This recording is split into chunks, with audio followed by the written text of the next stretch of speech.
Как неприемлемые, табуированные идеи становятся мейнстримом и наоборот, мейнстримовые идеи маргинализируются. Окно Авертона или окно дискурса – это социологическая теория для описания диапазона идей в обществе, медиа и политике.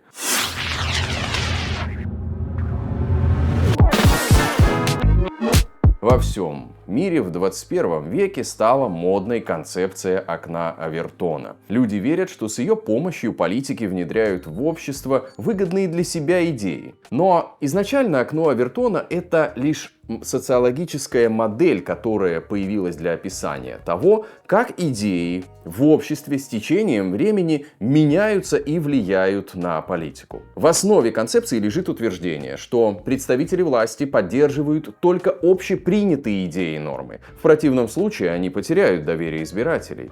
Окно Авертона – это как бы всего лишь такая модель для описания, но не технология воздействия на сознание людей, как ошибочно предполагают многие.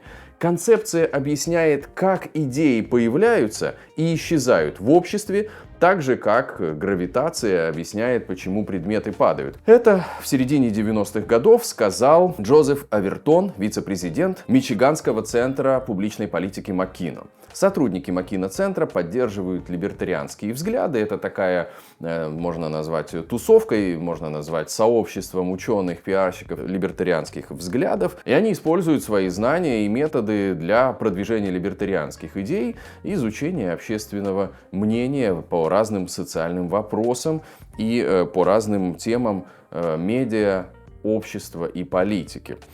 Так вот, теория названа в честь вице-президента Маккинонского центра общественной политики Джозефа Авертона, который в 90-х годах предложил теорию допустимости разных политических мнений. Принцип окна Авертона стал популярен уже после смерти автора. Он погиб в авиакатастрофе в 2003 году, и его теорию опубликовали коллеги. Концепция в то время была известна лишь в узких, скорее научных кругах, до тех пор, пока в 2010 году журналист Пенбек не выпустил роман «Окно Авертона», который, с одной стороны, принес концепции невероятную популярность, а с другой превратил ее в основу для теоретических спекуляций и объяснения конспирологических мифов. Итак, прагматичная сторона теории Авертона. Изначально теория Авертона была лишь, как я уже сказал, рабочим инструментом для аналитических центров и правозащитных организаций. Она позволяла проанализировать границы общественного мнения по тем или иным вопросам политики. Но есть и еще более прагматичная сторона. С ее помощью Джозеф Авертон убеждал потенциальных спонсоров политиков выделять деньги на аналитическую деятельность Маккинонского центра. Авертон полагал, что, понимая диапазон идей, которые считаются приемлемыми для общественности и политической элиты, такие организации смогут стратегически продвигать определенные ценности и сдвигать рамку дискурса в желаемом для заказчика направлении. Государственные чиновники не могут проводить какую-либо политику по своему собственному усмотрению, как если бы они заказывали блюда из меню. Они обязаны выбирать, что будет политически приемлемо в данный момент из того, что уже есть на повестке, и из того, что уже есть в дискурсе. И окно Авертона как раз-таки и определяет этот диапазон идей, заявил в интервью для The New York Times уже руководитель Маккинонского центра Джозеф Лемон. В 90-е годы теория окна Авертона была ориентирована на правые политические силы. Автор теории считал, что окно сместилось слишком далеко влево, из-за этого консервативная политика маргинализируется в общественном сознании. Позже теорию окна Авертона стали применять к различным политическим контекстам, усовершенствовав ее уже до технологии продвижения желаемых идей с помощью СМИ. Идея, согласно теории Авертона, проходит несколько стадий, прежде чем стать социально одобряемой. Она будто зерно прорастает в дискурсе, совокупности текстов внутри идеологического контекста и приобретает все большее число сторонников. Чем больше людей публично поддерживают прежде непопулярную идею и находят рациональные аргументы, почему она приемлема и даже полезна,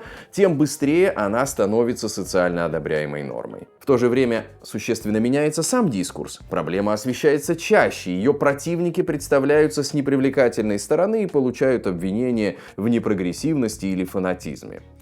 Взвешенная позиция будто пропадает из дискурса. На чаше весов остаются лишь полярные суждения, и окно возможностей расширяется. На контрасте сверхэкстремальных позиций и мнений радикальные идеи начинают казаться более приемлемыми и умеренными. Изначально, как я уже сказал, Эвертон использовал эту концепцию для оправдания или подтверждения важности и нужности работы аналитических центров. Она нужна была ему вообще-то для того, чтобы объяснить толстосумам, спонсорам центра важность действий по формированию общественного мнения. Эвертон буквально на пальцах объяснял, что аналитические центры нужны, потому что они умеют поддерживать определенные интересы. И если вы хотите, чтобы были пролоббированы именно интересы вашей социальной группы, будьте добры, несите денежки тем экспертам, которые максимально надежно и успешно смогут продвинуть эти идеи и интересы. Чуть позже на сайте Мекано-центра появилась отдельная страница, посвященная окну Авертона. Там приведены тезисы для понимания этой концепции, вот некоторые из них. Окно Авертона может сдвигаться, увеличивая или уменьшая количество идей, которые политики могут отстаивать, не подвергая чрезмерному риску свою поддержку на выборах. Иногда политики могут сами сдвинуть окно Авертона, но редко. Чаще оно движется на основе более сложной совокупности общественных процессов. Это довольно динамичное явление, это медленная эволюция социальных ценностей и норм.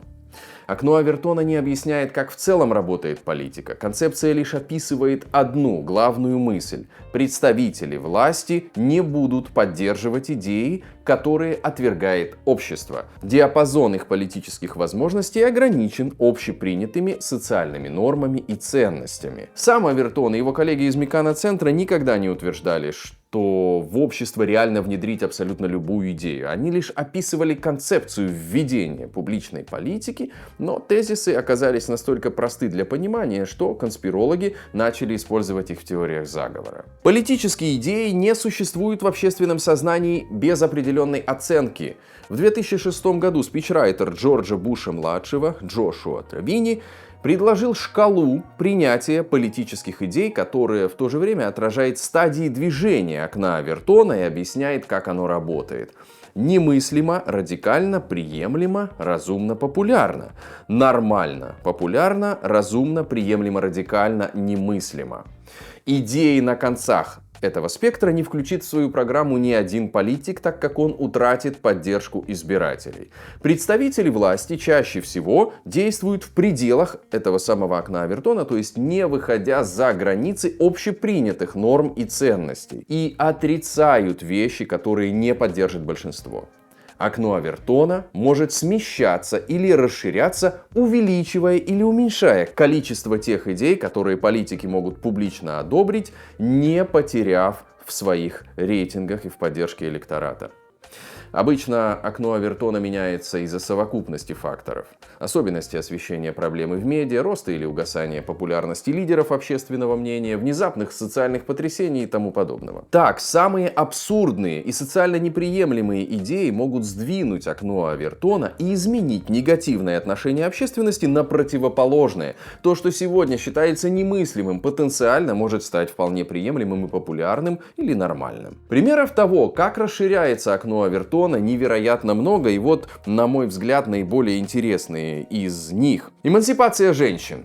Брюки на женщинах до середины 20 века были такой же аномалией, как и на первых суфражистках. Женщина получила избирательное право, но не возможность носить без осуждения брюки. Даже прогрессивные советские женщины-трактористки, летчицы, грузчицы, слесари надевали брюки исключительно как элемент формы, но вне работы могли появиться на людях только в юбке или платье. Интересным образом окно Авертона в контексте прав женщин расширилась и схлопнулась в Иране. Иранский кейс в этом смысле самый интересный. Мы вряд ли уже можем себе представить, что начиная с 1925 года по 1979 до Исламской революции иранские женщины носили короткие юбки, получали университетское образование, участвовали в политике. Сегодня же за тем, чтобы все женщины носили хиджабы, в том числе и туристки, следят умные камеры, и нарушительницам может грозить реальный тюремный срок. Движение Black Lives Matter — это яркий пример того, как расширение окна Авертона Авертона повлекло политические и социальные изменения.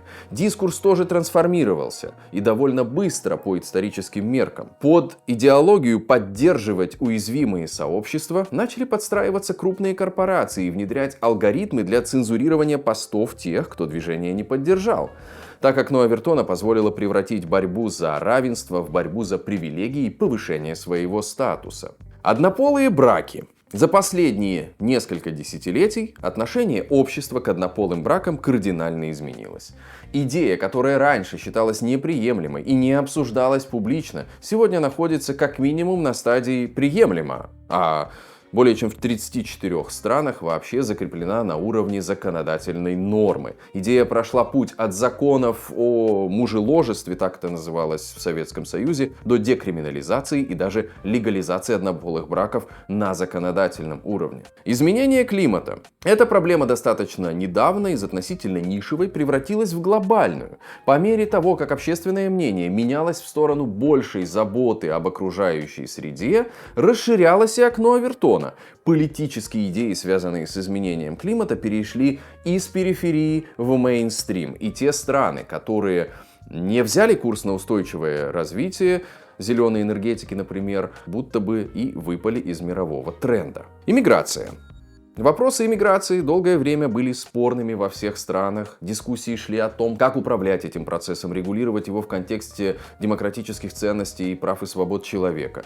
В последние годы в многих странах произошло смещение окна Авертона в сторону более ограничительной миграционной политики благодаря правым политическим движениям. В брошюре Макинакского центра об общественной политике на примерах введения сухого закона в США и доктрины Трумана анализируется реверсивный, то есть обратный процесс окна Авертона.